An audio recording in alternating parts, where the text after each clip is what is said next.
Good afternoon, ladies and gentlemen of the media, and of course, citizens at home listening on radio, television, and of course the World Wide Web. Welcome to yet another post-cabinet media conference. This is for today, Thursday, 15 September.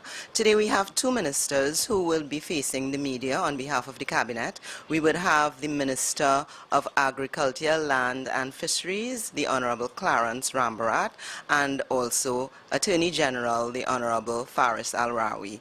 How we would do it today is, because Minister Rambharat has to go off to a joint select committee of the Parliament, he would address you first, then we would invite questions from you, the media, to Minister Rambharat so that he can leave, and then we'll go on to the Attorney General. So we now turn over to Minister Rambharat.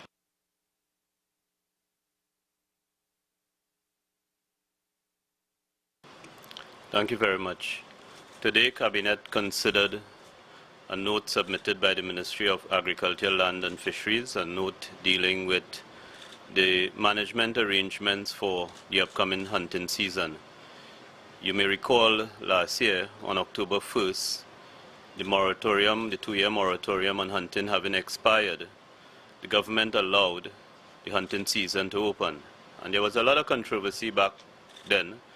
There's a lot of discussion in the public on both sides, from the hunters and those who wish to hunt game, and from the conservationists and other people who believe that the moratorium should have been extended. What the government committed to do last year was to engage the stakeholders, and we've engaged in a very comprehensive process. The very first thing we did in November last year, after 6 weeks of the new hunting season, we convened a meeting of all and any interested party at the Bird Sanctuary in Caroni. It was heavily attended. We had persons there who had never attended a public forum to discuss wildlife resource management or hunting. And out of that meeting, a report was submitted to me in January 2016. Having read the report, I asked the key stakeholders in the country to form themselves into a steering committee to give further considerations to some of the proposal which had been made for the management of hunting. That steering committee met and considered. There were several public discussions, particularly discussions with the stakeholders, and in August I received a final report from the steering committee. The recommendations of the steering committee fall into three categories. The first area are those recommendations which I as minister could implement immediately. A second area which requires legislative action through the Parliament. And the third area deals with management arrangements that could also be implemented right away. So in terms of administrative arrangements, those arrangements would come in place after the publication of the requisite order of the minister. In particular, what we have done is we've increased the cost of a hunting license from $25 to $100, and I'll tell you right away that that is the maximum currently allowed by the statute that could be charged for the hunting license. The government intends, through legislative action, to give further consideration to the cost of hunting licenses, and we intend to increase that cost even further. We've reviewed the list of game that could be hunted and made some revisions to it, and we intend to, through amendment to the legislation, make further changes as we go along. In relation to management of hunting, one of the problems we've faced as a ministry is the lack of capacity in terms of the game wardens to enforce the law. There have been some small improvements, and I'll tell you right away that the position of game warden is filled by the Public Service Commission. We rely on the Public Service Commission to advertise, interview, and fill those vacancies. We now have 16 game wardens. The establishment requires 31, so we're about halfway there, and that depends entirely on the Public Service Commission. To supplement that, this year we'll deploy 175 honorary game wardens. It's a program that will cost us this year just over $2 million. And those honorary game wardens, some of whom have worked before as honorary game wardens, will work with the game wardens and would work with the other arms of national security to help us to enforce the existing law as it relates to hunting management. There are some other actions recommended by the steering committee which requires further consideration, and Cabinet has agreed to refer those proposals to the Wildlife Conservation Committee, which is the committee, a cross-sector committee made up of hunters representatives, a representative of the field naturalist clubs and other interest groups, and that Wildlife Conservation Committee will consider those additional proposals and make recommendations to the Minister. I have undertaken, and Cabinet has asked me to complete the work that has to be done and report back by the end of March 2017, which is the time that the next hunting season will be completed. Yeah, thank you. Minister, could you give us an indication as to the range of potential increases for hunting licenses that are being considered, and when is it envisioned that these could take effect? Well, once the licenses, as I said, requires a legislative amendment, and once that is tabled in Parliament and is approved through that process, new charges will go into effect. What has been proposed is in the range of $250 for the licenses. The other thing I did not mention is the current fines. We've all recognized that the current fines relating to the hunting of protected game and hunting out of season, those fines are inadequate. The current fines are set at the maximum that the law allows us to set, and the proposal from all the stakeholders is that those fines should be increased significantly, of course with the advice of the Attorney General. So just to follow up to that last point you made, do you have any idea as to what kind of increase we're looking at for some of those fines, or what is being proposed? Well, quite frankly, I'm hoping that we could go to the maximum that the Attorney General in his advice will allow us to. That is, in the process of amendments, of course, when the legislation is tabled in Parliament, it would require debate. The government will propose, and we'll rely on the opposition to give us its support. I do not anticipate a difficulty there because it's the opposition that imposed the moratorium on hunting in the first place. But I think that the government has made it very clear that while we recognize that hunting is an important economic activity, especially in rural communities, we have to strike the balance between hunting during the hunting season, protection during the closed season, protection of the protected animals even during the open season, and ensuring that where hunting is conducted, it's conducted in a sustainable manner. And I think the charges, the fees for a hunting license will do something to, discourage anybody who intends to, take the license and may not make use of it. But the fines will act as a bigger deterrent to the practices which we know exist of hunting protected game and hunting outside of the open season. Just wondering, Minister, how does this measure tie into this Wisconsin Predial Lasting Squad? Because we're talking about the game wardens, but the Predial Lasting Squad has been complaining about what are the staffing, salaries, and so on. What is the latest on that? Well, earlier this week I met with the 13 top officers of the Predial Larceny Squad. We have just over 110 officers of the Predial Larceny Squad, and I took them through the process that we've undertaken.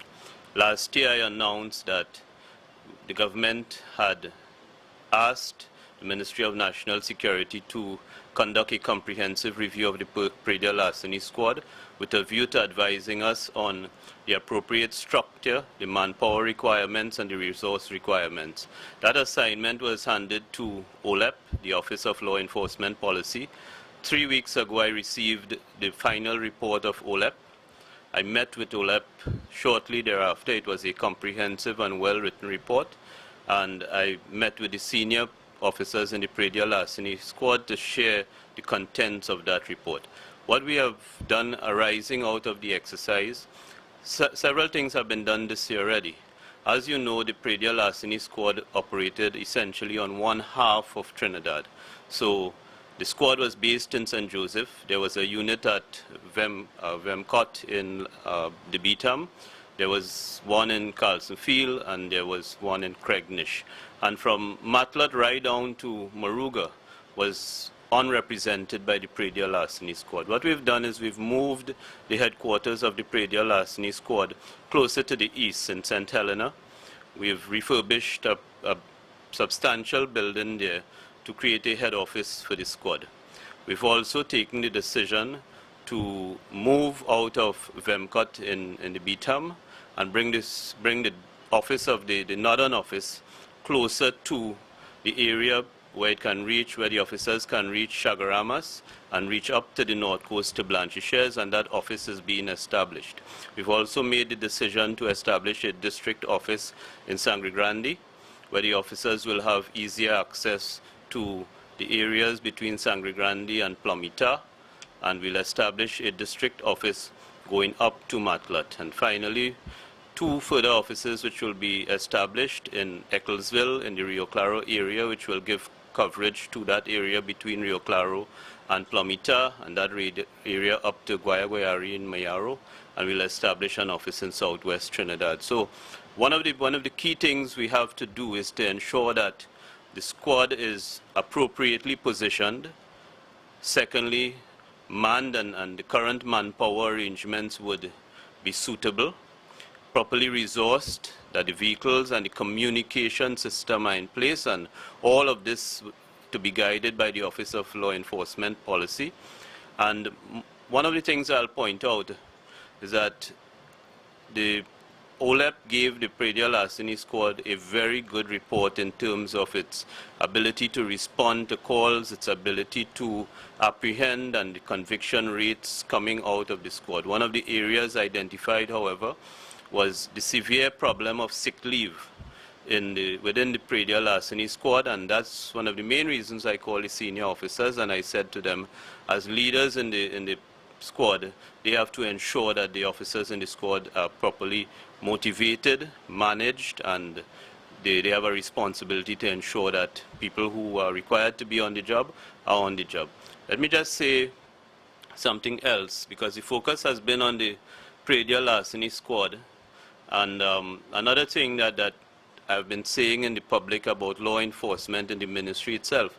This is a unique ministry outside National Security Ministry. There are at least 8 areas in the ministry where we exercise law enforcement functions. The game warden is one area. Forest officers exercise law enforcement functions. The honorary game wardens exercise law enforcement functions. The Pradial Larceny Squad, the private security officers that we engage and deploy throughout the ministry. The ministry has its own estate constable squad. In the land area, we have enforcement officers, and in fisheries, we have enforcement officers. What the ministry has never had is a high-level law enforcement function. Somebody who is responsible for ensuring that those 8 areas of law enforcement within the ministry, those 8 areas are coordinated, that they're communicating with each other, that we have all the right appropriate policies and the resources that they require. So going into this hunting season, we're in a position to ensure that the Pradial Larceny officers, the game wardens, the honorary game wardens, the estate constables, the private security providers, and all law enforcement areas in the ministry coordinate in order to support the arrangements that are in place under the law to deal with the hunting season. And most importantly, since 1988, it's a point that was made in the cabinet note considered today. Since 1988, successful ministers of agriculture have been trying to work with the Ministry of National Security to have a coordinated national effort during the hunting season, and we're very optimistic that my colleague Minister Dillon will ensure that those officers who are working primarily on enforcement of the law during the hunting season are adequately supported by all areas of national security. Radio this for 102.1 FM. Good afternoon, Mr. Minister. Good afternoon. Mr. Minister, based on what you have indicated, there will be a bill accruing to government for all these services that you're providing. But could you tell me what really accrues to government coffers from hunting? You go to the market, for example, and you don't see wild meat in amongst even to match, let's say, chicken or other meat. okay, is it that there's an export market for the meat that is worth its weight in contributing to the government's economy or income streams? I'm glad you asked that question. In fact, on October 1st, the opening of the season, I will join the hunters from the southeast in Balata East, the area called Balata East. I'm not myself a hunter, but I do enjoy the activities. And you would see there how much economic activity is created by hunting. In every hunting area, for example, the ammunition that is used in hunting, during the moratorium, those parts of those dealers in the rural areas suffered by not having anybody to sell it to. There's a lot of economic activity created. It's not just the sale of the meat. The sale of the meat creates some economic activity. But there are a lot of other things connected with hunting. And we, in fact, have asked the new Wildlife Conservation Committee for the first time to commission a study so that we can tell the country what activity is generated, what economic activity is generated in these communities, but more important, what income is brought in a hunting household. During the election campaign and even since the last season, I've been using a figure of $60,000 per hunting household in the rural community as a figure that, you know, we believe is close to what it generates. But it's a significant economic activity. It's difficult to see what is happening unless you're out on a hunt or you spend a weekend in a hunting area and you see all the vehicular traffic and everything that is happening. Minister Robert Rama, wonderful. A year ago, after you assumed the position, you have not relocated to your new offices there. Two questions on that. One is, when do you expect to be relocated? And is the building that you are going into owned by the government of Trinidad and Tobago and not owed for? The building, let me give you a little background. That building was previously under the former Ministry of Tertiary Education. It was constructed through the National Training Agency. So the National Training Agency is the owner of the building. NIPDEC was the project manager on the project. Mosai Construction is the contractor, and VCAB Engineering is the consultant. Last year, when in the second cabinet meeting, in fact, the government announced that the Ministry of Agriculture would be the first ministry to be located in central Trinidad. And about October, November, based on discussions I had with all the parties, I announced a move-in date of January 1st, 2016. When the Ministry of Agriculture, Land and Fisheries sought to obtain all the documents relating to the building, including the statutory approvals for the building, we discovered that those statutory approvals had not been obtained. And a particular approval, very important approval, is the approval of the Ministry of Works, the approval of the designs for the building, which should have preceded the construction of the building. The seismic code was introduced in Trinidad, a new code, in 2012, and that is a very important code to be adhered to, and it's the Ministry of Works that signs off on adherence to that code in terms of a design and a building. Since January 2016, we've been working with Ministry of Works, with NIPDEC, with the contractors, with the consultants, with NTA, to ensure that we do everything we have to do to get those statutory approvals. The Ministry of Works eventually requested certain designs to be done over. Those were done over and submitted. The Ministry of Works eventually approved those designs. We've been engaged in extensive discussion with the contractor, with the consultant, with the project manager, and we got to the point where we were told, as the Ministry of Agriculture, Land and Fisheries was told, that the works which are required to adhere to the various building codes in order to obtain all the statutory approvals, those works would take 10 weeks. So it's 10 weeks from the beginning of those works. The ministry will be in a position to accept ownership of the building. That work has not started. My latest discussions this week with NIPDEC, with the contractor, with the consultant, with NTA, is that they expect that the work would begin next week. And 10 weeks thereafter, as Minister, I expect to be in a position to take ownership of the building. Now that has set us back in some regards, but I also talked, and the government also talked about decentralizing the Ministry of Agriculture, Land and Fisheries in a real way by moving a lot of our services out from a head office structure and into a regional structure in terms of strengthening the county system that exists, giving the county officers the opportunity to do more work and exercise more power. That has been done. In fact, this decision on the Pradial Larceny Squad to move first the headquarters to St. Helena and to deploy through district offices, that is consistent with the government's view that we should decentralize, we should strengthen our presence in the rural areas, and we should offer our services closer to the end users. So while we wait on the move to that head office structure and the ministry is ready and anxious to move, we've done other things consistent with that decision. Is the building owned and not owed for, or is this a building that has a loan? The building, as far as I know, the building does not have a loan. The building was paid for out of the consolidated fund. There was a report about the fish that went to be tested, but there was no name for the international body that was given the job to do it. Can you tell us who was given the job and has the results been returned? Well, I can't tell you about that. That issue has been handled by the Ministry of Planning and the Environmental Management Agency, and the Ministry of Agriculture, Land and Fisheries was not involved in that. So in light of the problem with the fishing industry, it is of small concern to you or major concern?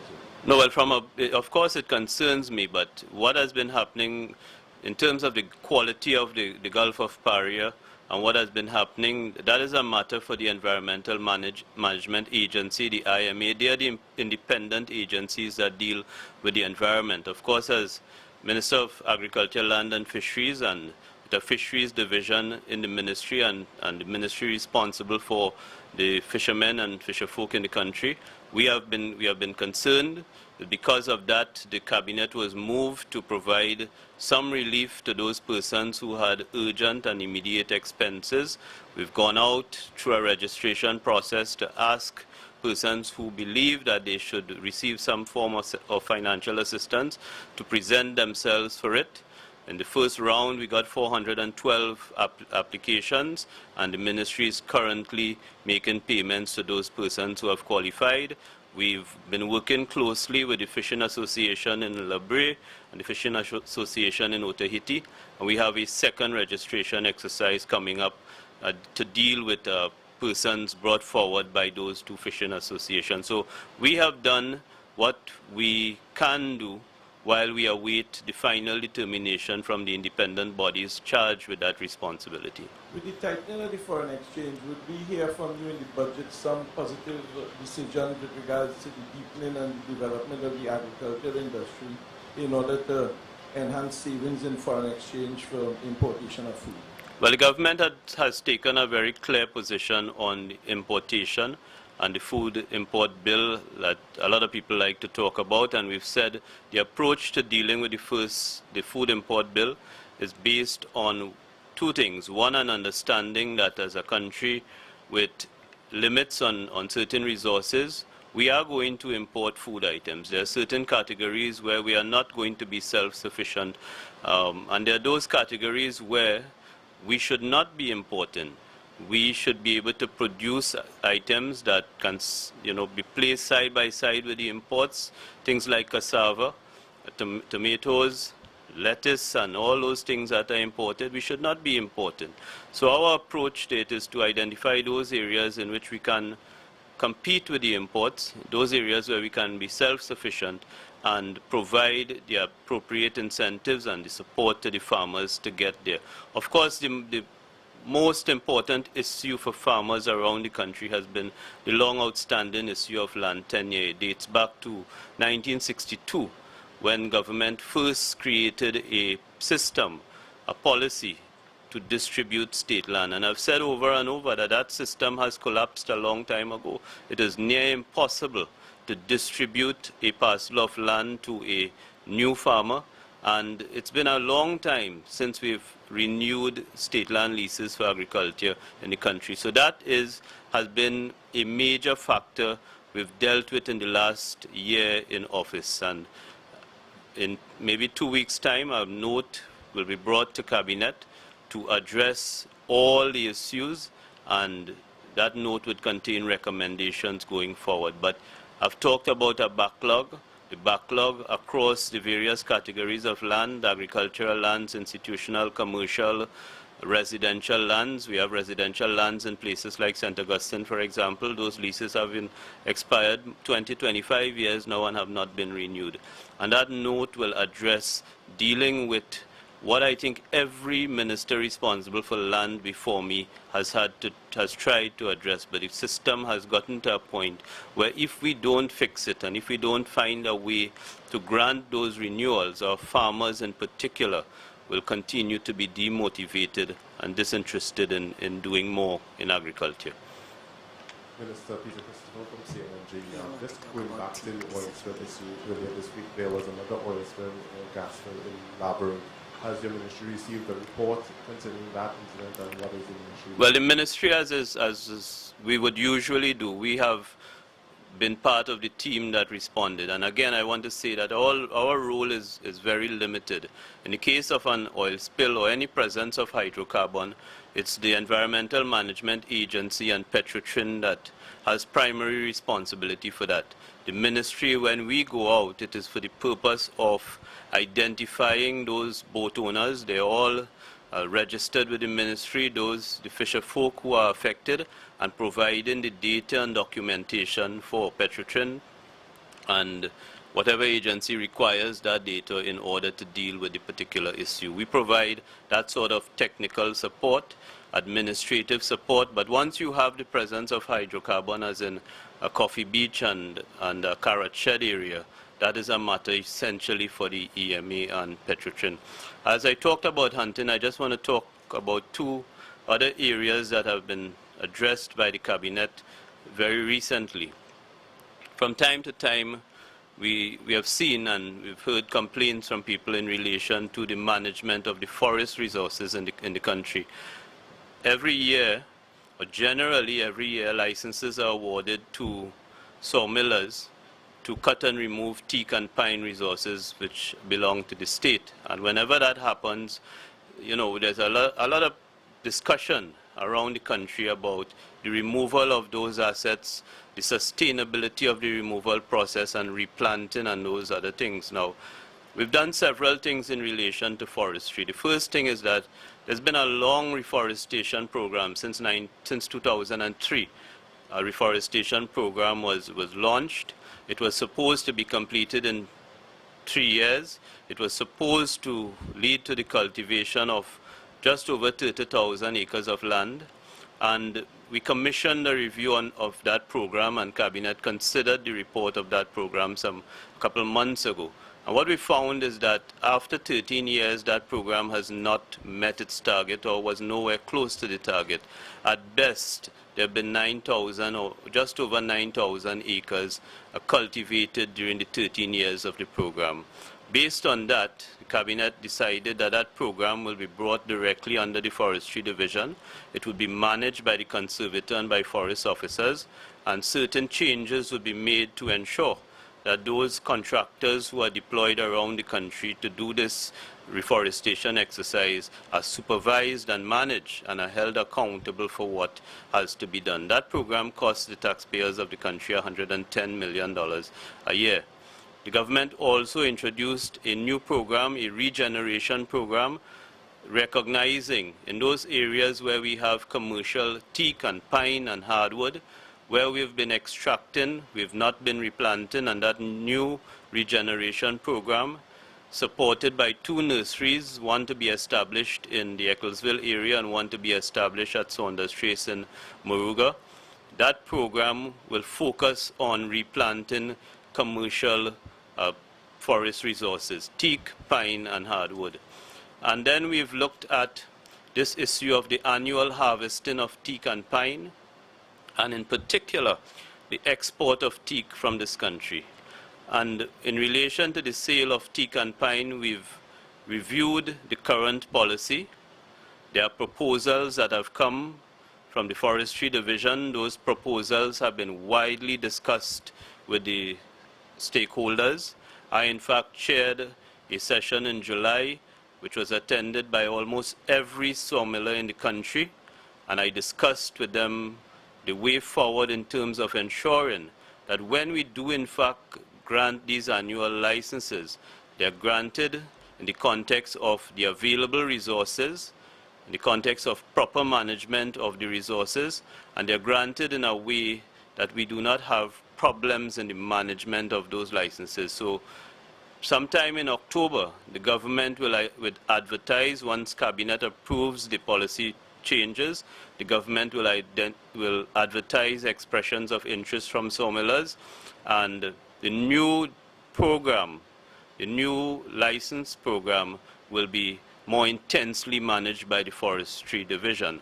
Let me just talk about teak in particular. Some years ago, government took the decision to ban the export of teak logs in the country, and that ban has been in place for a while. But what we've discovered is that some sawmillers square the logs. They remove the bark from the logs and they square the logs and export that. The whole idea of investing heavily, and the teak and pine in this country, the bulk of it was cultivated in 1950. And the intention was that that would provide feedstock for sawmillers, but it would also support downstream industries relying on pine and teak and hardwood in the country.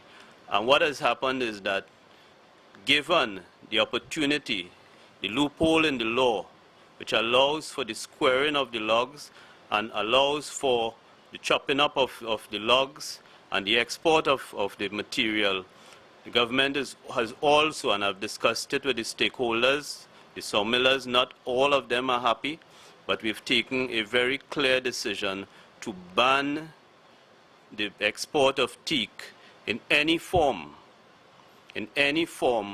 except the final product in the form of doors or furniture, things that are clearly a final product.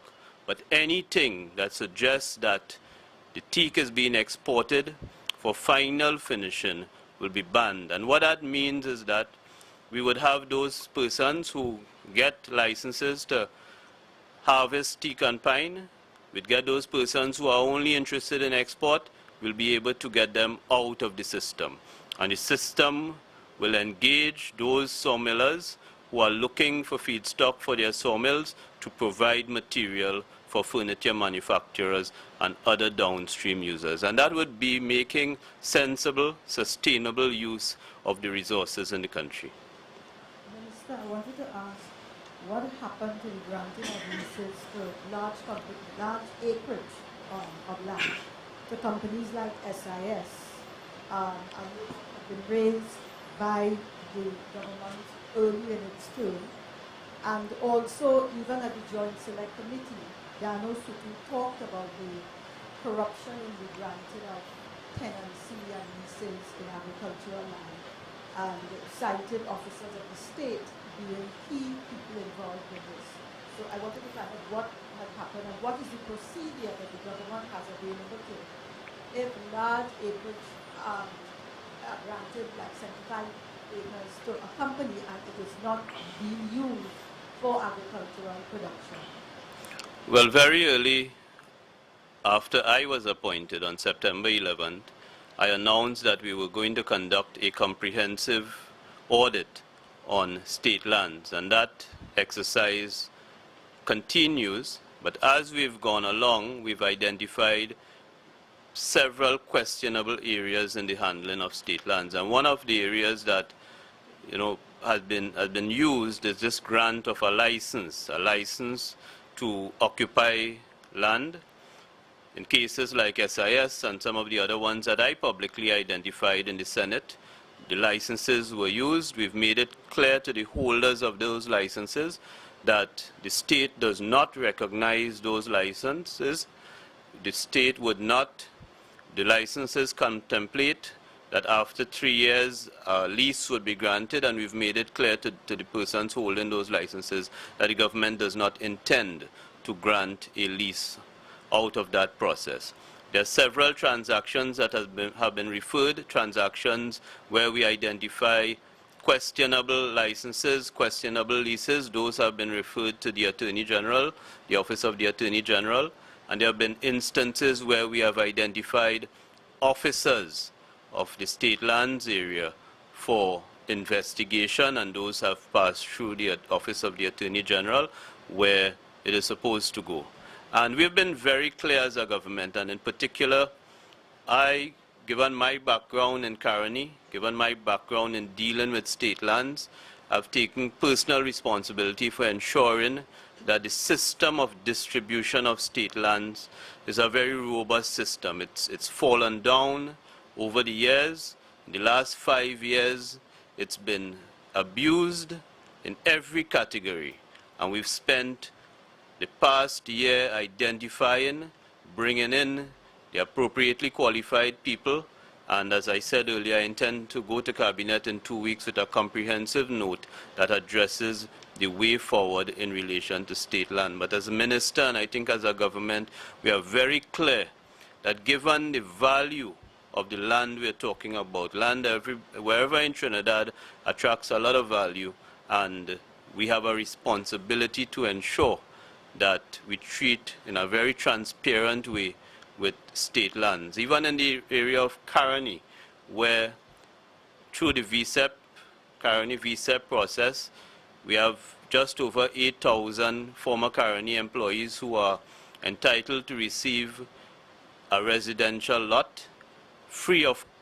cost. Not even the legal charges in relation to those transactions are going to be paid by them. It's all borne by the state, and we have a responsibility to ensure that those are used in the manner intended by the government. In particular, in the other category, the 2-acre parcels of land, very early on I said to the country that in that area where it's close to 9,000 leases have to be granted.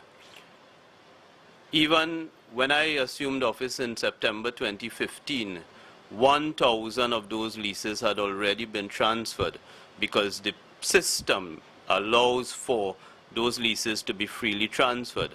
And in all those leases, there is a covenant to use the land for agricultural purposes. And we've made it clear as a government that we intend to put the resources behind the Commissioner of State Lands, because that's the person to enforce those leases and the covenants. Put the resources behind the Commissioner to ensure that if someone holding that lease is not interested in cultivating the land or putting it to use for agriculture, then we'll act in accordance with the terms of the lease and recover the lease for allocation to someone who is serious about agriculture. Mr. Minister, about Tobago, in the context of its contribution to the food basket of Trinidad and Tobago, what is there that the government is looking at?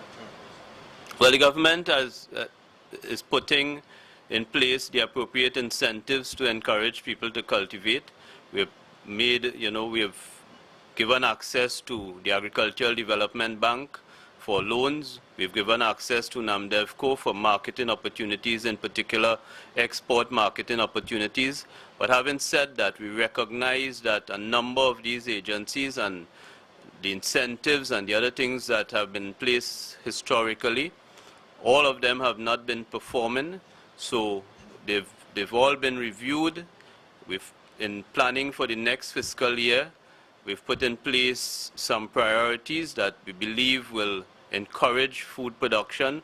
Priorities in the area of water resource management in particular is one area where we recognize in the dry season there is always this problem with water across the country, in particular farmers, and in the wet season there are problems with flooding. So this year we've made an investment to improve the Orange Grove area, to improve the food basket in the Plumita area.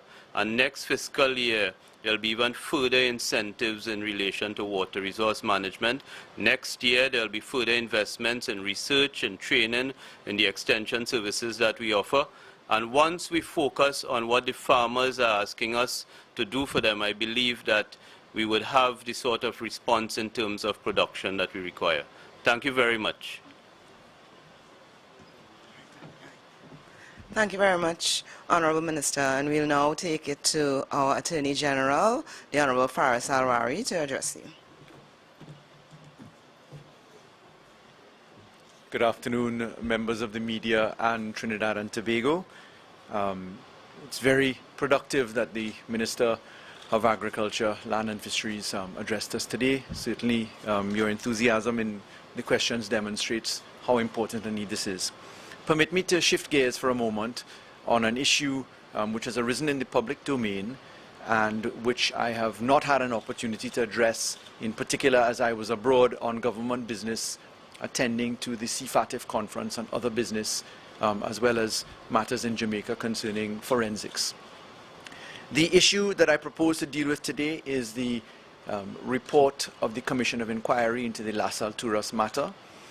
As you know, the Commission published its report, and the Honourable Prime Minister, through the Minister in his office and in my office, Minister Young, informed last Thursday that the report would have been laid in Parliament, and it was in fact laid in Parliament last Friday. Since then, as you are aware, there has been an errata produced by the Commission of Inquiry, quite a unique occasion that an errata is produced by a Commission of Inquiry, but nonetheless, the opposition has been making certain statements, and the matter of the Commission of Inquiry needs to be addressed in some focused manner, and I propose to do that today.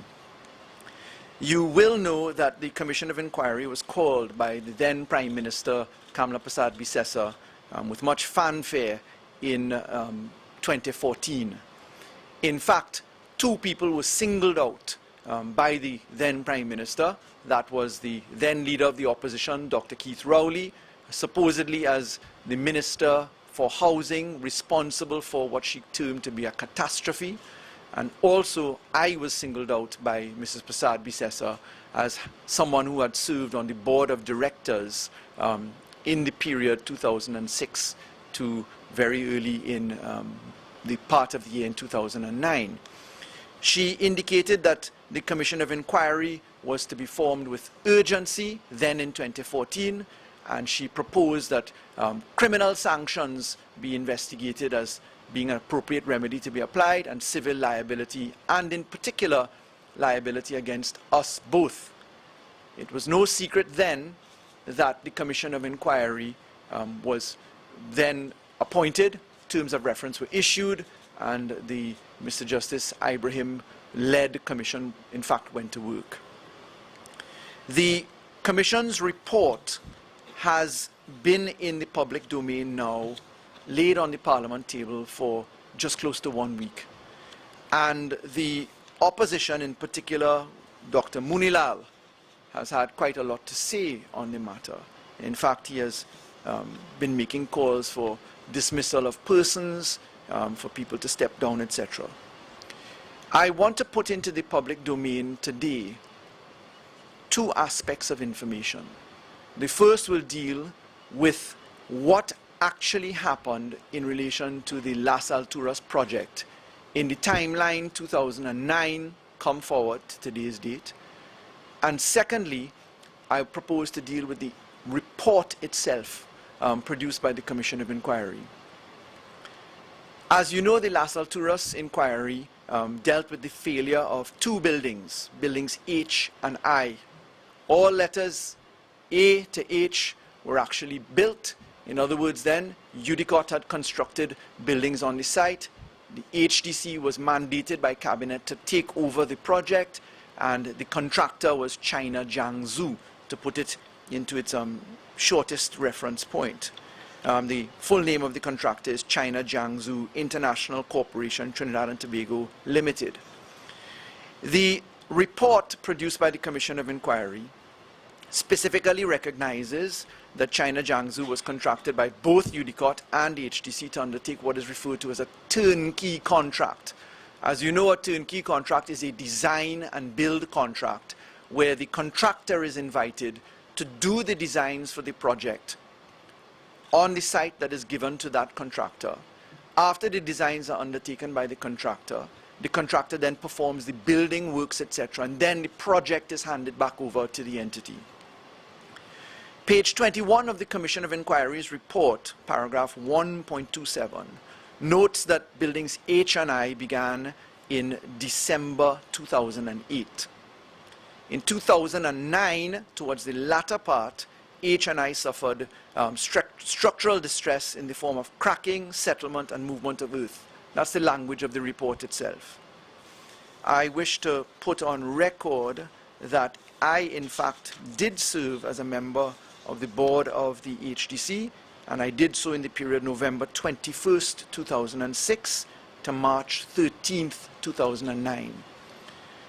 So towards the end of 2009, that's when the structural cracking began and was observed by the HDC. Page 22 of the report, at paragraph 1.29, points out that by, and these are the words of the report, by 2011, following the receipt of several further geotechnical reports, it became obvious that the partial demolition of buildings H and I was necessary in the interest of public safety. Paragraph 171 of the report, at page 171 of the report at paragraph 7.73, under the rubric liability, reads as follows.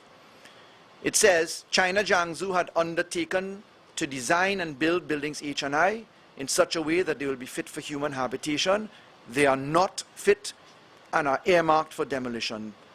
This amounts to a total failure of consideration and breach of an implied warranty that they were to be designed and constructed for human habitation. We therefore recommend that China Jiangsu be held fully responsible and all monies received by them in respect of this project should be refunded to the HDC. It was clear, therefore, ladies and gentlemen, that by May 2010, when a new board of directors came in, that an action for recovery of losses against China Jiangsu and other specialist technical advisors was required. In October 2014, this is just shortly before the appointment of the Commission of Inquiry, the HDC sought advice from a construction expert in the person of Mr. Mark Rowlands of Keating Chambers in London. He's a Queen Counsel there, for his opinion on limitation and causes of action in the Las Alturas matter. Now, you will know that the period of limitation for civil action is 4 years in this country. In 2010, it became obvious that action was required, and in 2014, in October, for the first time, the board of the HDC, under the direct supervision of its line minister, Rudal Munilal, sought an opinion on the limitation period. In Rowland's opinion, a written one received, he recommended action against China Jiangsu and as well against two other entities as technical advisors. That was CMAS and Geotech. Rowland's QC indicated that and this is per his advice, indicated that proceedings should have been issued against all three parties, underscore, bold, underline, immediately, in order to stop the clock on limitation, unless and to the extent that it is possible to obtain a standstill agreement. Rowlands further opined that there was a possible difference of dates for the time which the causes of action arose. He suggested that it was debatable as to whether the cause of action was in 2010 or in 2012. Now, the starting point for a cause of action is when you begin to count the clock of 4 years.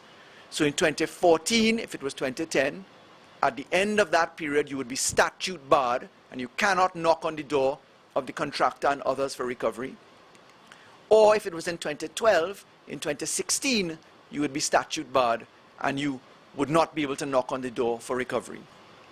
He stated that the limitation issue was pressing and that any causes of action would have soon become statute barred and as a matter of practical advice, proceedings should be issued against all three parties immediately.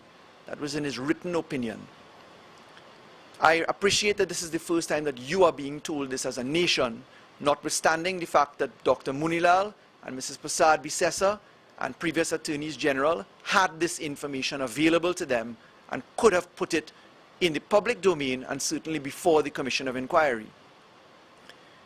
Rowlands further stated, and this is verbatim now his language, he said, inevitably, the starting point as to whether a cause of action is statute barred is the date when the cause of action accrued. He says, if the relevant cause of action accrued more than 4 years before the date on which HDC issues proceedings or notice to arbitrate, then, assuming the limitation point is taken by the defendant or respondent, HDC's claims will fail as being time barred.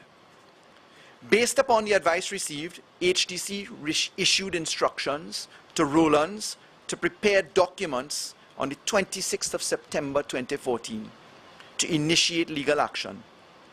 On the 28th of September 2014, the following documents were prepared by Rowlands: letters to all three potential defendants, proposed standstill agreements, letters requesting engineering decisions to the advisors, that's the technical advisor, CMAS, a letter to China Jiangsu, and 3 claim forms against each of the defendants. On September 29, 2014, the HDC's Managing Director and Chief Legal Officer, and these are in the records of the HDC, was summoned to the office of the then Attorney General, Anand Ramlogan, to meet with him. Copies of the documents which were prepared were provided to him. The Attorney General indicated that he had reviewed the opinion and would seek clarification from Rowlands QC, and that the HDC should hold its hands in the matter. On the 3rd of October 2014, instructions were received by email from Attorney General Ramlogan to seek another opinion in the matter from Vincent Nelson QC, who was, according to him and as is contained in the email, an expert on the law of limitation for Trinidad and Tobago and had successfully advocated cases before the courts. As you know, Mr. Nelson is QC to the last government in several matters and has been the beneficiary of a significant amount of work and remuneration from the past government. On the 3rd of October, a request was made to Nelson for an opinion on the limitation period. It was received on the 10th of October. Nelson, in his opinion, agreed that there was an arguable case that the limitation period could be advanced as at March 2012 and therefore would expire in March 2016. Between November 2014 and the elections, when the People's Partnership lost the election, there were discussions between the HDC and the various proposed defendants for arbitration. It is material to note that no action of a civil nature was taken against China Jiangsu. I want to put on record now that the public domain is aware of some $25 million as the cost of the Commission of Inquiry. That figure is in fact the cost at the Office of the Prime Minister only and does not include the cost of UDICOT or the HDC. And that whilst figures are coming in right now, I can tell you that the figure is in fact closer to $40 million for the cost of the Commission of Inquiry. The value of the failure of buildings H and I stands close to $26 million, and the Commission of Inquiry had before it then parties and persons who came forward to give evidence, but it is material to note that the HDC, under the direct supervision of its managing minister, the minister with responsibility, Dr. Rudal Munilal, took no civil action against China Jiangsu. Yesterday in the Parliament, Dr. Munilal himself asked the question whether the Commission of Inquiry's report was going to be implemented. And I'm pleased to tell you that the obvious known party, the subject of the Commission of Inquiry's direct observation, a failure of consideration, with liability, with a recommendation that there should be pursuit in terms of civil suit, China Jiangsu, that entity was available to provide redress for the failure of what they had designed and built for the HTC by way of a civil claim. The PNM Board of Directors, this government's Board of Directors, coming into the issue, sought and obtained legal advice, and at their statutory meeting in January 2016, took the view that there was to be immediate action taken by way of civil action. In fact, I'm pleased to tell you that on March 10th, 2016, the claim form and statement of case in a civil lawsuit against China Jiangsu International Corporation, Trinidad and Tobago Limited, and Geotech Associates Limited was in fact filed. That matter is before the courts right now. The defenses have been filed, and no surprises here. The defense includes a period of statutory period of limitation. The matter is in case management right now, and it has been adjourned to November 10th, 2016. So notwithstanding a clear and obvious common sense approach that there should have been civil action ensued by the HTC against the contractor who designed and built the project, no action was taken by the Kamla Prasad Bisesa government. No action was taken by Dr. Rudal Munilal. No action was taken by the HTC board, then chaired, I believe, by one Rabindranath Munan. And instead, Trinidad and Tobago was invited to have a commission of inquiry sit, which you now know is going to cost us close to $40 million. And that brings me now to the state and condition of the Commission of Inquiry's report itself.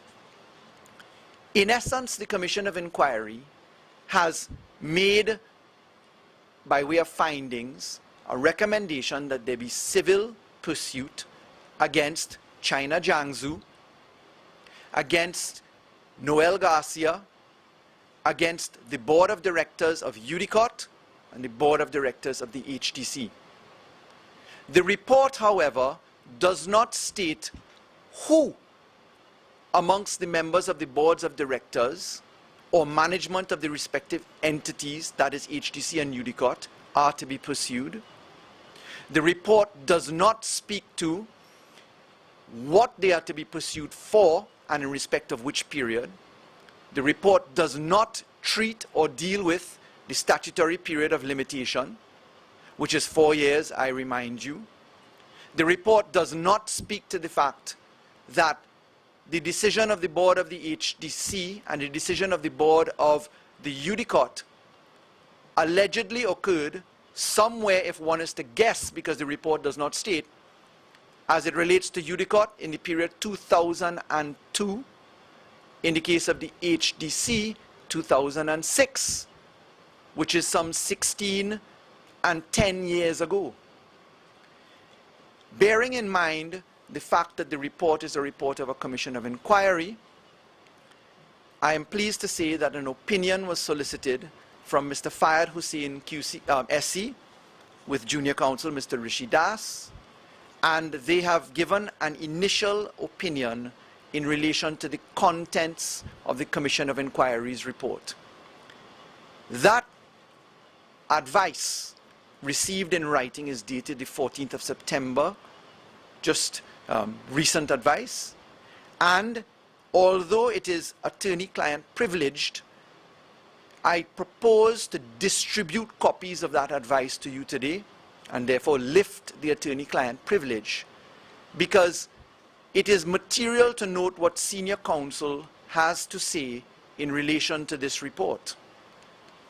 Senior counsel Hussain goes through observations which include that this report is very well subject to judicial review and to be set aside on bases which include the jurisdiction to mount challenge,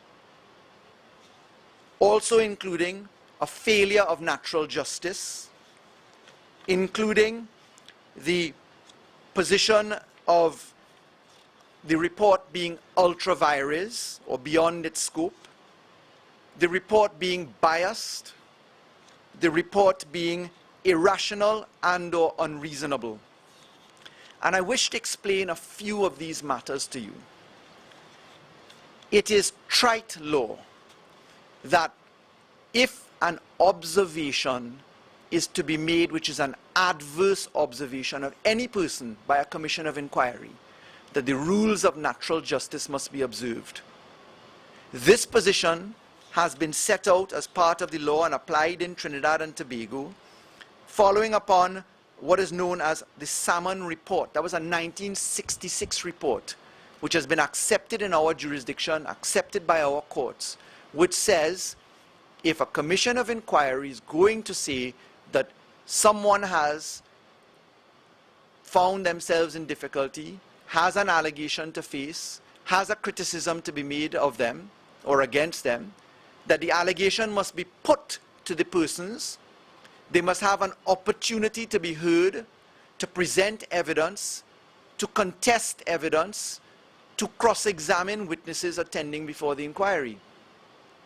I can tell you that as a person who sat as a member of the board of directors of the HDC, that I certainly did not receive a salmon letter. I certainly received no information that there was going to be any adverse criticism against me as a member of the board of directors, and therefore not having received a salmon letter, if this report is to stand up to scrutiny, I certainly cannot be a person referred to in the report. Because I remind you that we would have spent $40 million on this commission of inquiry with numerous senior counsel available to the commission, whether by way of parties' representations or by way of counsel to the commission. So if the report is to withstand scrutiny, I certainly couldn't be someone who they're referring to. Let alone the fact that the cracks, etc., that were observed occurred in periods after I had been involved, certainly having left in March. But it's important to put it in a further context. I wish to put on record that on the 27th of May 2015, I received a letter from the Commission of Inquiry. Then I was a senator for the People's National Movement. The Commission of Inquiry had been sitting for some 7 months by then. They had had umpteen hearings. And on the 27th of May, the Commission of Inquiry wrote to me saying that they would be obliged if I could respond in a 10-day period as to whether I would be willing to assist the Commission as to any information that I may have. My attorney at law, guided by Senior Counsel Douglas Mendez, replied on my behalf, certainly just a couple of days later on the 3rd of June, indicating that the Commission had been sitting for as long as it had, and that we would be very grateful to receive information from the Commission on the many submissions given to it, what was being said, and what they wanted to have in terms of assistance. That was on the 3rd of June 2015. I am very pleased to tell you that I have heard absolutely nothing from the Commission of Inquiry at all following my attorney's letter. So to put it quite simply, ladies and gentlemen, I was in plain sight to the Commission of Inquiry. I had written to the Commission of Inquiry, and indeed I am pleased to say that as attorney at law for Dr. Rawi, he too received a letter from the Commission of Inquiry in similar terms, and I replied inviting them to give us information so that we could assist the Commission of Inquiry. And Dr. Rawi himself, then as leader of the opposition, was also the recipient of pure silence from the Commission of Inquiry. So, standing in plain sight, ready and willing to assist the Commission of Inquiry, the Commission of Inquiry did not seek any form of involvement beyond its letter, certainly never replied to the letters written to the Commission of Inquiry. And now we have a report by the Commission of Inquiry with an errata itself coming from the Commission of Inquiry after criticisms were leveled against it by Mr. Noel Garcia, which is now in the public domain. Ladies and gentlemen, I wish to state for the record that this exercise of Kamla Persad-Bissessar as the head of cabinet, as the Prime Minister of Trinidad and Tobago, in calling for a commission of inquiry, where no attempt was made at all to follow rules of natural justice, no attempt was made to call persons into the inquiry or to provide information, can stand only and truly and completely as a political witch hunt, which has resulted in the expenditure of close to $40 million of tax-paying dollars to give us a commission of inquiry which tells us you should have sued China Jiangsu. What is particularly terrible in this scenario is that the line minister Rudal Munilal, the Attorney General Anand Ramlogan, the Office of the Prime Minister under Kamla Persad-Bissessar, she herself, all having knowledge of this, watched the HDC play with the tax-paying dollars of citizens in this country by not authorizing legal action against the contractor and others when it was obvious and plain by way of written advice from QC, from Keaton Chambers, and I should tell you, Keaton Chambers is the chambers which really leads the law on construction law in the world. They sat down on this advice and instead pursued a commission of inquiry which was a political witch hunt. It took a PNM government coming into office. Approximately 3 extensions of time were given to the Commission of Inquiry to complete its work. All requests for fees, funding, etc. under the Dr. Rawi cabinet have been met with promptitude. The Commission was given all the time in the world to do what it needed and all the resources to do what it did. But ladies and gentlemen, it is entirely unacceptable for the country to be told that we've just spent $40 million and we are now facing a defense against the HTC that the claim brought by it, by this board of directors, may be statute barred. This is the matter which deserves significant scrutiny and attention. I can tell you that there will be a request coming from the Office of the Prime Minister and the Minister in the Ministry of the Attorney General for further advice on this matter, because there is a potential, if there has been interference by Dr. Munilal as line minister, or the then Prime Minister Kamla Persad-Bissessar, or the then Attorney General Anand Ramlogan, there is a potential, if there is evidence to support this, that this could be tantamount to mischief in public office. And that, ladies and gentlemen, is to give you some larger clarification. You will note that we have been quiet for quite some time to allow the Commission to conduct its work. But the basic tenets of the law must be followed. They must be observed. It was a dereliction of duty not to pursue China Jiangsu and others by way of civil litigation, and to today have to fight up on whether the claim is statute barred or not. Ladies and gentlemen, I certainly intend to give you the best form of explanation on any supplemental questions that you might have, direct questions that you might have on this matter, and we will certainly circulate to you the copies of the advice that we have received so far. May I invite your questions? Attorney General, could you indicate, based on what you just said, does this not suggest that commissions of inquiry have possibly outlived their usefulness and this whole war regarding them must be changed? That might perhaps be the case.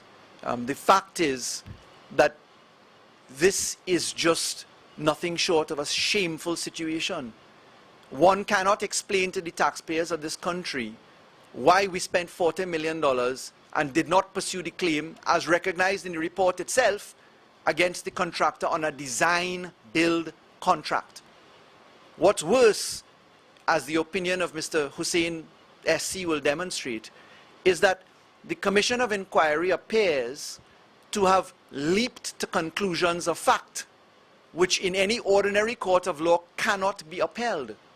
So we have a very dangerous position which warrants further investigation as to where we really stand on this actual so-called Commission of Inquiry report.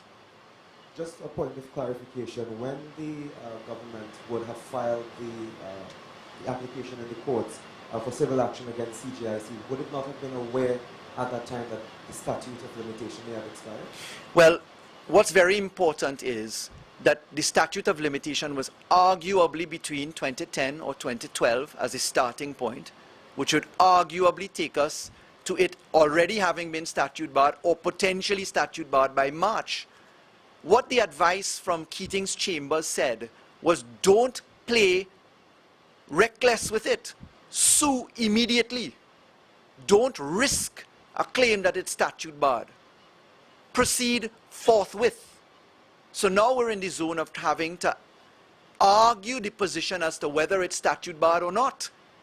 You see, had the claim been filed long ago, we would not be even arguing the point as to whether it is statute barred or not. And that is the recklessness in this equation. Because surely we do recall, as a matter of public record, that instead of pursuing China Jiangsu was given further contracts by the last government.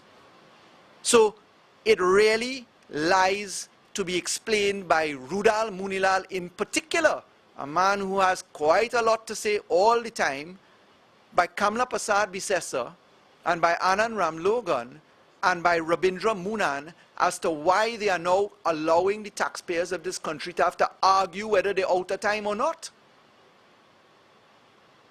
In wrapping up your statement, you said there will be a request very soon from the Office of the Prime Minister as it relates to whether or not there was misconduct on the part of some of these former members of the last administration and the boards and so on. Can you elaborate on that? Sure. Let me clarify that. The advice received by Fayed Hussein SC is an initial opinion based upon a review of the report. The advice that will be sought, which is further advice, is in relation to the recommendation that this matter be looked at and explored with greater precision. It is the matter of the report of the Commission of Inquiry itself, and in analyzing that report as to whether it was unreasonable, the Commission of Inquiry's report, whether it was biased, whether there were breaches of natural justice, whether there were findings of fact that cannot be substantiated. In analyzing that, one of the issues that may present itself depending upon the evidence is whether there was mischief in public office by the last government in pursuing a Commission of Inquiry in the manner in which they did. Dr. Munilal has since responded to some of the claims that you've made, and that he, as it relates to CGIC and going after them, he said that because that project was, to use his term, sick, it took them, the HDC board at that time, a lot of time before it got a full understanding of the situation facing those buildings. Do you accept that as an excuse? Well, the material put before the Commission of Inquiry included, if I'm not mistaken, 8 geotechnical reports. And that could never be the case because Keating's Chambers, Roland's QC, had settled the claim against China Jiangsu, as I've told you, as a matter of record since 2014. So Dr. Munilal is now caught in a very difficult position, yet again, where the documentary evidence and written opinion from the world's foremost expert on construction law, that is Keating Chambers, says, sue now, look the claim form drafted, look the statement of claims drafted. So are we to take Roland's QC, Keating's Chambers, more seriously than Rudal Munilal, who can't explain himself? The documents make that an unadulterated, untruthful position on the part of Dr. Munilal. And just one final thing from you. You referred to the errata as quite unusual. Yesterday, Dr. Rawi referred to it as, I think he was shocked that this errata came forth. But the errata corrected something in Chapter 8 that already existed in Chapter 7 of the Commission's report, so that it existed there, some of the terminology that it was correcting. So my question is whether or not this is not an attempt to protect Mr. Garcia then and companies' defense when the report already said certain things? Let me put it this way. Having spent $40 million to produce a Commission of Inquiry report, one would assume with 3 or 4 extensions of the life of the Commission of Inquiry, that our $40 million would surely have purchased a reread of the report and a careful examination. Let me draw an analogy to the Coleman Commission of Report, which has not received an errata statement, a one-man commission where millions of documents were analyzed. I am confident that $40 million surely purchases diligence. And I say no more than that for now. Attorney General, so then, given what you've said about the Commission of Inquiry into last year's report and the legal advice you've received and will be seeking further advice, what happens to the recommendations in terms of civil liability is recommended by that commission in terms of Rambharat, you've got HDC, Mr. Garcia and so on, and China Jam? Well, excluding China Jam soon, but because you said that civil suit was filed previously, but what about those other recommendations? Well, you see, the Commission of Inquiry has not condescended to explain the conundrum that any sensible lawyer will be in. What about the statutory period of limitation? Apart from that, what is clear from the initial advice received is that the report itself of the Commission of Inquiry is suspicious, potentially biased, lurches towards conclusions which cannot stand up in law. So, taking a recommendation that there is to be a civil suit against Calder Hart or Noel Garcia or whomever at the HDC, because they don't say who, or whomever at the Udicot, because they don't say who, even though they had all the information as to who should be there, taking that forward would really require us accepting that the report is one which can hold water. Because any first-year law student will tell you that the period between 2006 to 2016 is 10 years.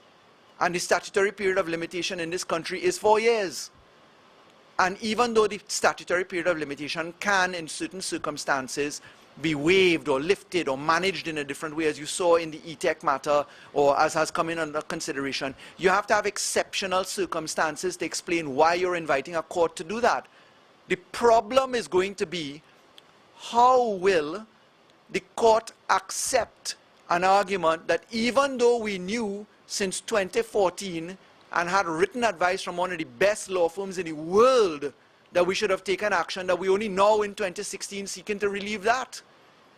You see, in their desire to conduct an unholy witch hunt against Dr. Rawi and me personally and the then PNM opposition, what the UNC has done is to spend $40 million to end up in an arguable claim as to whether we statute barred against China, Jiangsu and Geotech, and have no explanation whatsoever in relation to who they really want to go behind at the boards of directors.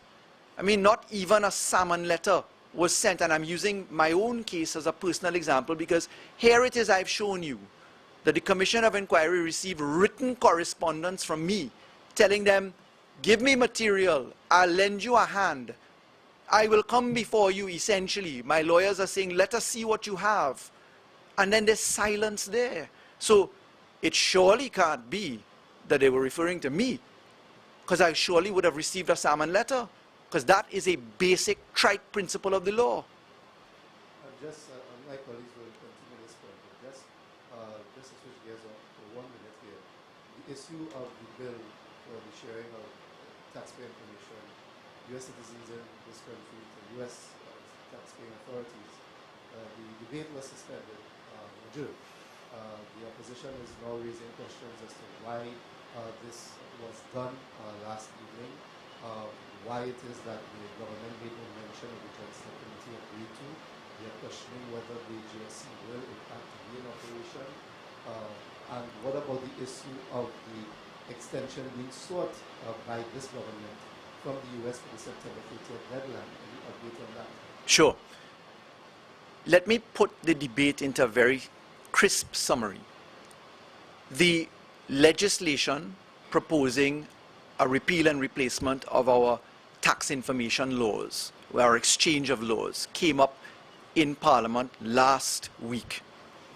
The opposition indicated, by way of their first and only speaker on that day, no less a person than Kamla Persad Bissessar, leader of the opposition, that they would not support the legislation, that they wanted a joint select committee, and that it was not something that was subject to negotiation without a joint select committee. The government indicated that it was prepared to meet the opposition. The government indicated it was dangerous, this approach that was being taken, but they understood the need for dialogue, and a meeting was held on Monday with the opposition. The opposition came with no amendments to the 30 clauses that form part of the bill. And there are essentially 26 real clauses in the bill. The opposition refused on Monday to give us anything other than the fact that they wanted a joint select committee. And when asked directly, look, what do you have to say? There is a risk in this thing collapsing because there's no guarantee of a deadline by the United States of America. They simply refused to provide anything. On Wednesday, we came back to Parliament. Bo Tiwari, member of Parliament in the opposition, stood up and repeated the leader of the opposition statement that they would not support the legislation and that they had to go to a joint select committee, and that was the end of the story.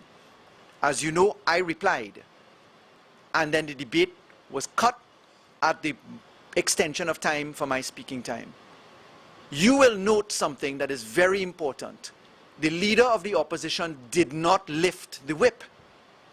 She did not say that the members on the bench had the permission to disagree with her position, because she spoke first, confirmed by Bo Tiwari.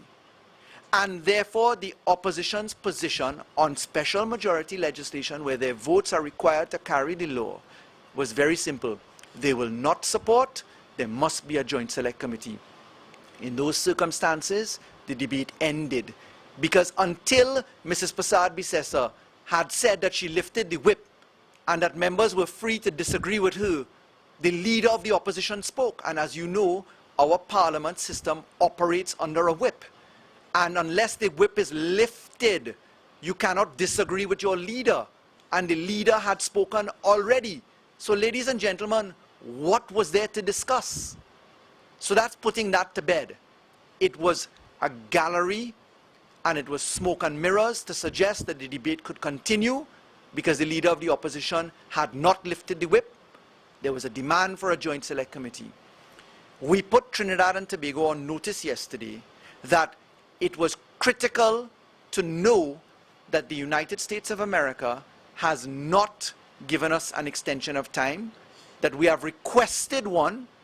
We must wait to see if they will give us an extension of time, and that in the meanwhile, the Parliament was going to prorogue. In fact, the Parliament, by law, would have to have prorogued by the 22nd of September, and that the Joint Select Committee could not operate with both houses having to appoint members in that time frame.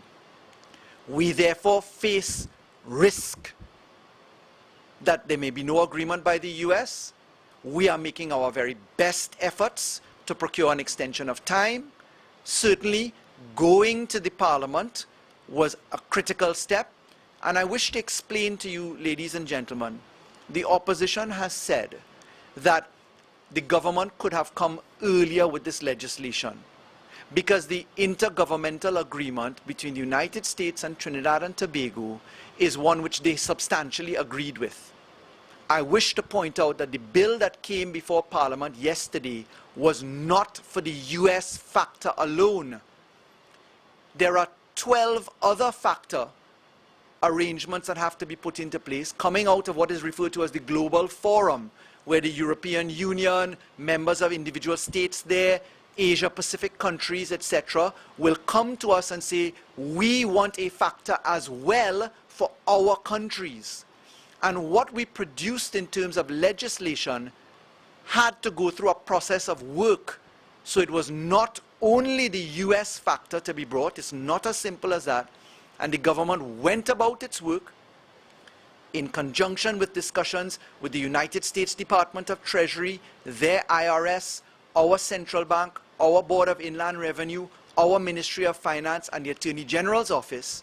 We went about work with the US, and we had to factor, no pun intended, the other arrangements coming out of the Global Forum. So there really was very little time in the months which we had to deal with this to present something, but the record will demonstrate that it was since 2013 that Kamla Prasad-Bisesa, as head of cabinet, dealt with the US factor arrangement. They did absolutely nothing for close to 2.5 years, and then have the temerity to say that they didn't have enough time, when Trinidad and Tobago's banking system can potentially be visited with a 30% withholding tax as a result of failure to comply with stipulated deadlines.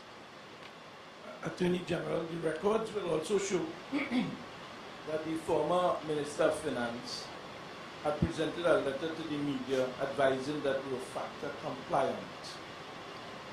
I want to quote for you what the Minister of Finance recently said in the cabinet, in the Parliament.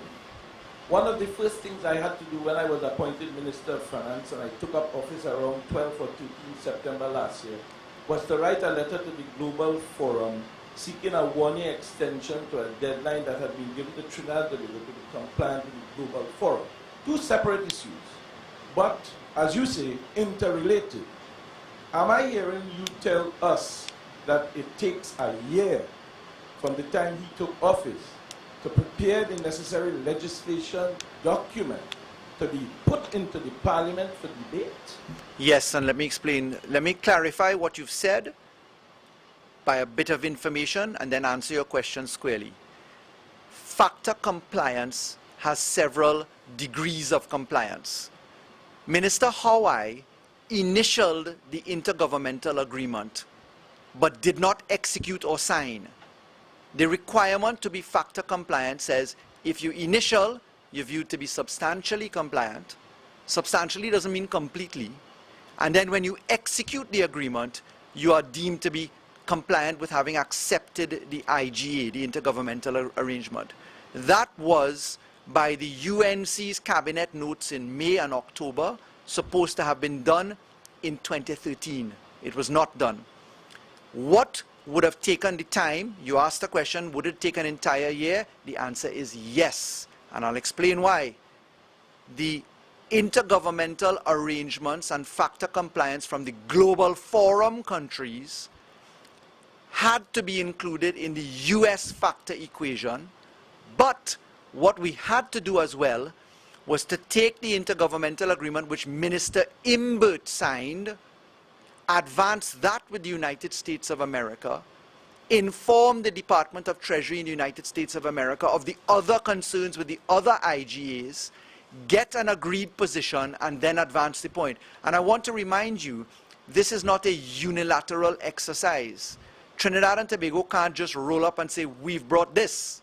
It must be done in conjunction with the people who you have to agree with. In this case, the government of Trinidad and Tobago is agreeing with the government of the United States of America and governments under the Global Forum. And therefore, you must wait for the yeses and nos and the process to be advanced. And yes, it does take that long. Would you agree that, in hindsight, that in view that this is getting to the point so hairy, scary, that insufficient effort was given to get it before the Parliament earlier? I absolutely agree that the UNC is guilty of not having advanced their work agenda from 2013 till September 2015, when they should have done the work and where we would have had the time as a country to do the work properly. I agree with you that the UNC is a dereliction of duty. In regards to the Commission of Inquiry that you're talking about, are we operating at double standard? Because we haven't heard yet what has happened with the Commission of Inquiry information that was sent to the Attorney General, not for the Attorney General, to the DPP in regards to the CLICO matter. Sure. Do you think it's taken too long for the DPP to make a decision? I have a constitutional limit and boundary. You will know, sir, that the DPP is a creature of the Constitution of the Republic of Trinidad and Tobago. I therefore have no role or responsibility in relation to the DPP answering that question. It is for him to answer. You would certainly know that the Prime Minister sent the report to the Director of Public Prosecutions.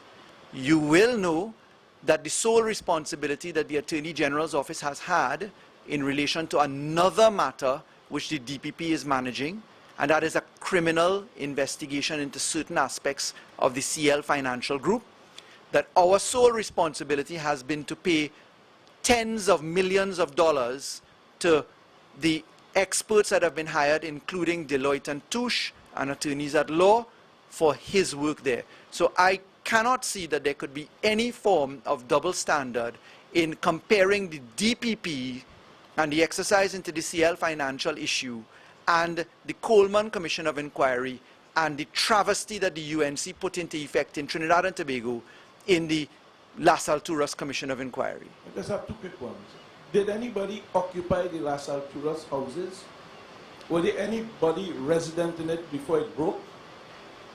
I will remind you that 8 other buildings are still on that site. So my answer to your question is obviously yes. Well, when you said the Las Alturas buildings, I'm talking about the right, specific one that we have a problem with. I wouldn't be able to tell you. I would assume that they have not. I don't know. I really can't tell you. So as you were saying, common sense says that if nobody got it in there, it still falls under a warranty. Absolutely. Because, and your situation of speaking about the issue of whether it is statute bad or not does not really take existence, because we have to first understand whether it was handed over, accepted, and signed off. And if we do not know that, sure, we cannot go the distance you are trying to do. Sure. Well, you seem to be a good advocate for a particular cause, but let me remind you that the advice that I have referred to is not Faris or Rawi's advice. It is Mark Rowland's Queen's Counsel from Keating Chambers, Vincent Nelson, Queen's Counsel from the United Kingdom, Fayed Hussein, Senior Counsel of Trinidad and Tobago, and Russell Martineau, Senior Counsel, who in fact settled the action against China Jiangsu. So, I am not inviting you to go along anything other than what the experts have said as independent advisors to successive governments. I will apply for a job by this basis. New court in Faizabad. Can you agree, deny, accept, or tell us whether or not the building that it is moving into belongs to a government official's wife?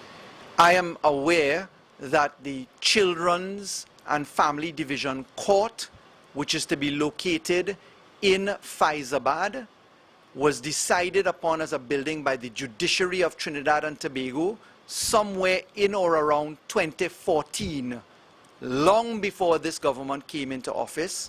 And I can confirm that I am aware that a company which Minister Franklin Cahn's wife has an interest in is the owner of the court as it's proposed to go in there. But I am sure you will be very warmed to know that that was a decision taken by the judiciary and the public administration authorities long before the PNM came into office. Does that satisfy you? It really doesn't. Thank you. Attorney General, ahead of tomorrow's official opening of the 2016-2017 law term and expectations that there will be a repeat of kind of discontent about some aspects of this dispensation of justice, what is your office determining to do to ease the tension or to facilitate, the smooth operations of our justice system? I am very pleased to tell you that in the year that this government has been in office, that we have had a significant accomplishment in the work on the improvements in the criminal justice system. In fact, we have been directly involved in the criminal justice reform arrangements. We have put into effect a full analysis of the entire backlog, how many prisoners, how many pass maximum sentence, how many should be conditionally released, the mechanism to have them released, how many judicial officers are required, what courts are required, the introduction of a public defender system, the use of plea bargaining, the proposal for the elimination of trial by jury, the elimination of preliminary inquiries, and significantly for the resource allocation to be given to the judiciary of Trinidad and Tobago for them to have their independent management of their own budget, which has in fact been agreed upon in principle already. I will be accounting in great detail in the budget for the quantum leaps that we have made in this arena, matters which have stood in terms of analysis paralysis for close to 10 years, and I will be giving a very good account that I'm sure you'd be interested in hearing in the budget. Attorney General, just wanted to come back to FACTA for a second. What is your view with respect to the opposition leader in advising the U.S. ambassador that he's confusing the IGA with the bill as presented in Parliament, and essentially the opposition seeming to shift blame away from them to the current government for the current dialogue? Mrs. Prasad-Bissessar, in telling the representative of the United States government that he's mistaken, is a continuation of her kind of diplomacy when Trinidad and Tobago was described as an ATM for the rest of the Caribbean. I think it rather unfortunate that the leader of the opposition could have made the statement that she made. Further, when an ambassador for a country that potentially may be visiting sanctions upon us in terms of withholding taxes for 30% says something in the public domain, that isn't to be taken lightly.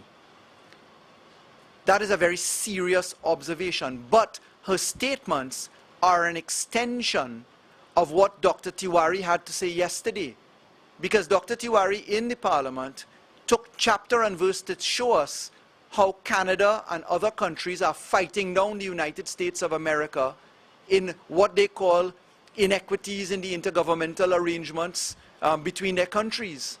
And whilst he did not say specifically that we should do that, providing 15 minutes of examples as to why that was big stick diplomacy at work is a very dangerous signal for the opposition of Trinidad and Tobago to be sending to our international partners.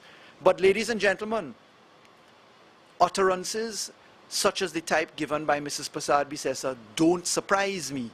This is why the Prime Minister of Trinidad and Tobago has been hard at work to repair the relationships that we have, not only with our international partners who are first world countries, but in particular with our Commonwealth, Caribbean Commonwealth partners, including Jamaica, where you would have seen a very unusual thing, where a Prime Minister of Trinidad and Tobago spent an entire week in Jamaica making the rounds amongst every entity in Jamaica.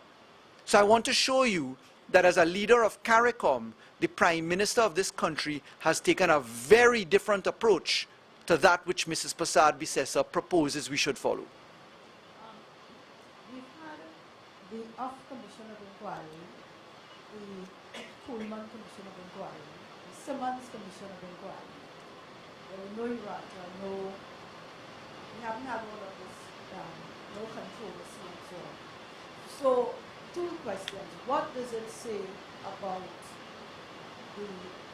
our local judges? Because this commission of inquiry was in fact chaired by a local judge, and questions are being raised about bias and procedure, and the whole integrity of the process is being questioned.